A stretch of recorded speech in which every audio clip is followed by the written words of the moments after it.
I came home that evening expecting nothing more than a quiet, uneventful night. The day had given me no warning, no hint that my entire world was about to shift beneath my feet. But the moment I stepped through the door, something felt off. It wasn't anything obvious at first, just a sense, an instinct. And then I saw her. My wife was sitting on the couch, her face practically glowing with excitement. It was a look I hadn't seen in a long time, a kind of eager anticipation that made me uneasy before I even knew why. I barely had time to take off my jacket before she spoke. "I've decided to carry a baby for my best friend. I'm going to be her surrogate." For a second, I thought I had misheard her. My brain struggled to catch up, to process the words that had just come out of her mouth. She said it so casually, as if she were telling me she'd picked up milk from the store, not dropping a life-altering decision into our marriage without warning. I let out a short, disbelieving laugh, waiting for her to clarify, to tell me this was just an idea she was considering. But her expression remained unchanged, steady, certain. "You what?" I finally managed to say. "I'm going to carry a baby for her," she repeated, her tone firm. "She and her husband have been trying for years, and I can do this for them. So I will."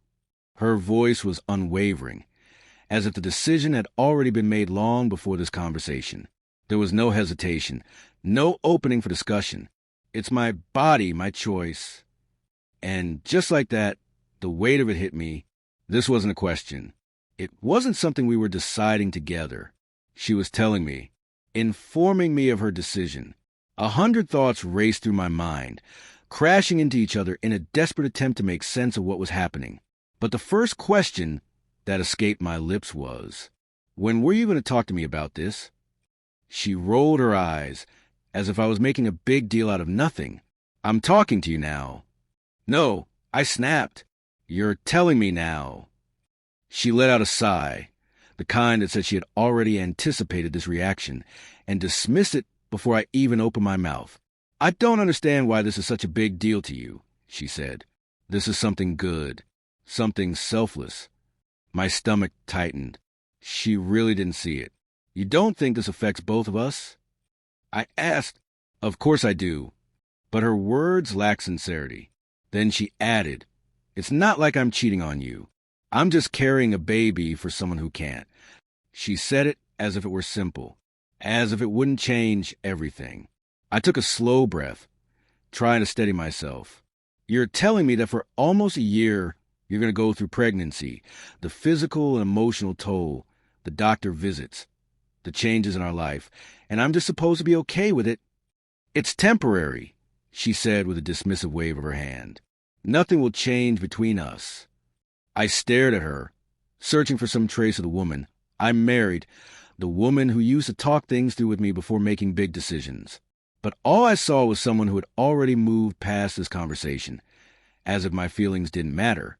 "I should have been part of this decision," I said, my voice tight with restrained frustration. Her face twisted with irritation. "This isn't about you." That was it. The moment I realized just how little my opinion mattered in this marriage. She had made her choice, and I was expected to accept it. I didn't say another word. I just stood there, the weight of it pressing down on my chest. She had made her decision. Now I had to make mine.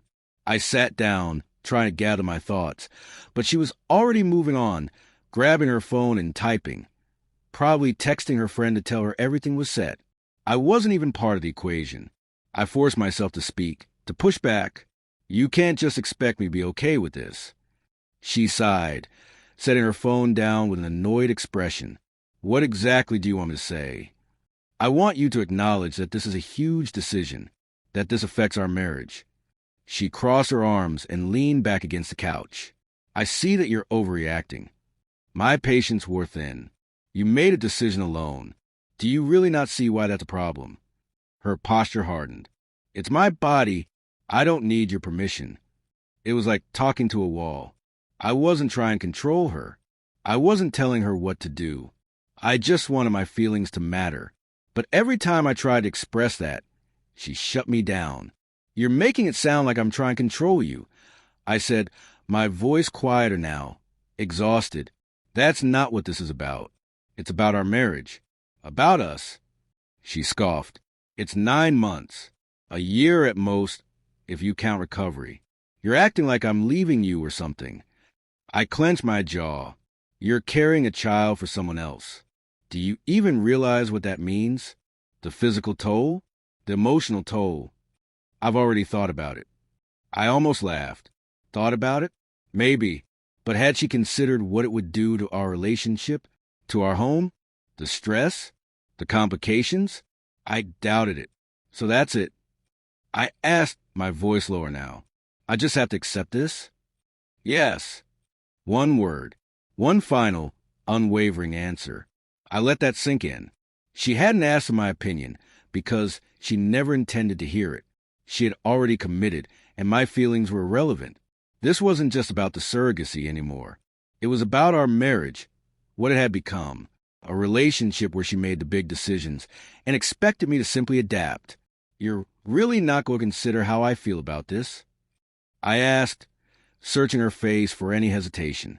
She rolled her eyes. I am considering your feelings. But at the end of the day, this is my choice. I don't need your approval.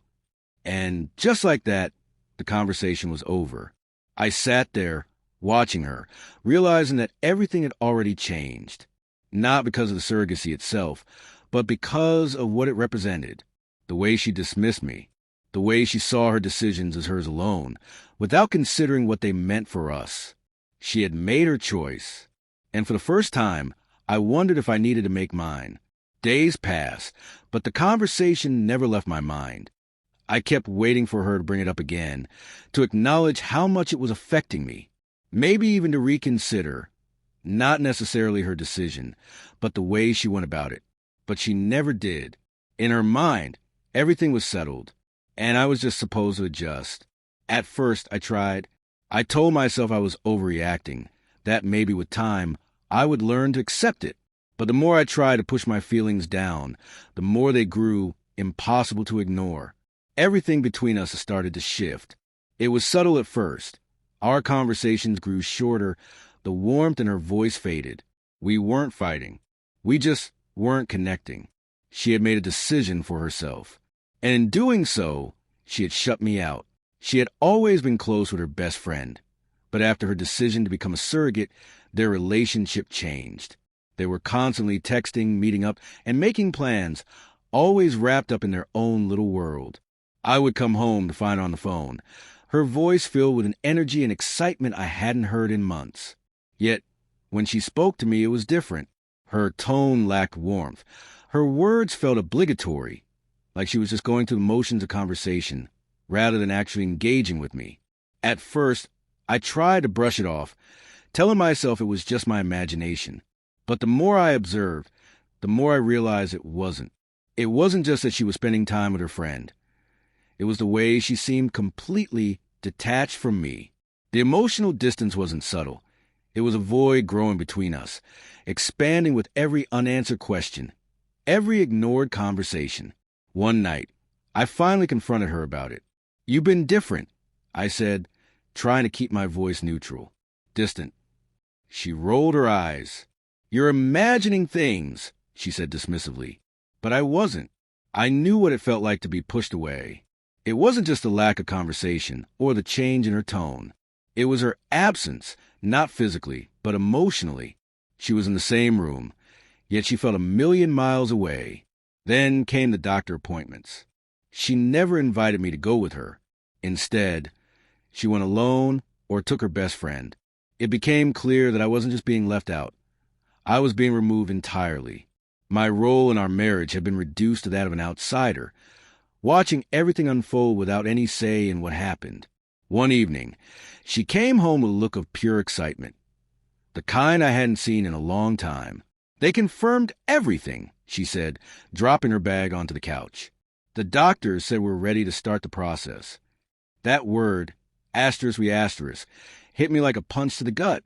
There was no we in this. There was her. There was her friend.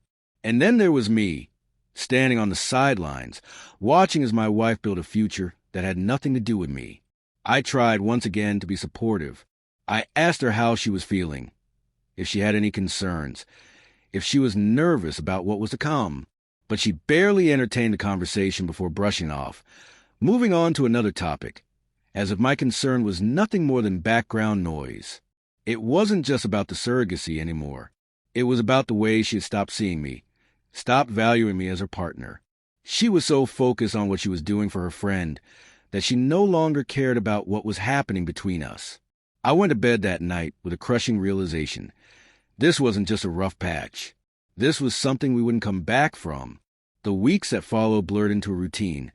Wake up, go to work, come home to a stranger. That's what she had become to me. A stranger. Someone I barely recognized. Someone who didn't even seem to notice how far apart we had drifted. The worst part wasn't the distance. It was how little it seemed to matter to her.